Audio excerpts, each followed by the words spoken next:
মহাত্মা গান্ধী পরিচয় স্বাধীন ভারতীয় জাতির জনক এবং অহিংস আন্দোলনের প্রবক্তা এবং সত্যাগ্রহ আন্দোলনের প্রধান নেতা। পুরো নাম মোহনদাস করমচাঁদ গান্ধী। মহাত্মা উপাধি দেন রবীন্দ্রনাথ ঠাকুর। বহির্বিশ্বে পরিচিত বাফু নামে। আফ্রিকায় প্রতিষ্ঠা করেন নাটাল ইন্ডিয়ান কংগ্রেস। ভারতে আসেন 1915 সালে। ভারতের রাজনীতিতে অংশগ্রহণ করেন 1917 সালে। ডান্ডি লবণ কুচকাওয়াজ করেন 1929 থেকে 30 সাল। সশস্ত্র রূপ নেয়ায় গান্ধীজি অসহযোগ আন্দোলন প্রত্যাহার করেন 1922 সালে। বিশেষ তথ্য: 2007 সালে জাতিসংঘ গান্ধীজির জন্মদিনে 2 অক্টোবরকে আন্তর্জাতিক অহিংস দিবস হিসেবে ঘোষণা করে। তিনি দক্ষিণ আফ্রিকা ইন্ডিয়ান অপিনিয়ন পত্রিকার সম্পাদনা করতেন। উইনস্টন চার্চিল তাকে হাফ নেকড ফকির বলেছিলেন।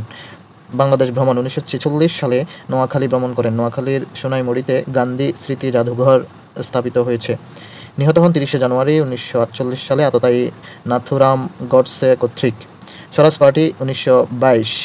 কংগ্রেস অসহযোগ আন্দোলনের পরিসমাপ্তি ঘোষণা করলে কংগ্রেস নেতা চিত্তরঞ্জন দাস এবং মতিলাল নেহরুর চায় এই আন্দোলন চালিয়ে যেতে। তাই চিত্তরঞ্জন দাস এবং মতিলাল নেহরু কংগ্রেস হতে বের হয়ে প্রতিষ্ঠা করেন স্বরাজ পার্টি। স্বরাজ পার্টির পূর্ণ নাম কংগ্রেস খেলাফত স্বরাজ পার্টি। প্রতিষ্ঠা 1922। স্বরাজ শব্দের অর্থ স্বাধীনতা বা নিজস্ব শাসন ব্যবস্থা। প্রতিষ্ঠাতা সভাপতি ছিলেন চিত্তরঞ্জন দাস। বেঙ্গল ফ্যাক্ট: 1923। স্বরাজ দলের নেতা চিত্তরঞ্জন দাস ও মুসলমানদের একাংশ বাংলায় হিন্দু মুসলিম সমস্যা দূর করার জন্য যে চুক্তি সম্পাদনা করেছিলেন, ইতিহাসে তা বেঙ্গল ফ্যাক্ট বা বাংলা চুক্তি নামে খ্যাত। এটি সি আর দাস ফর্মুলা নামেও পরিচিত।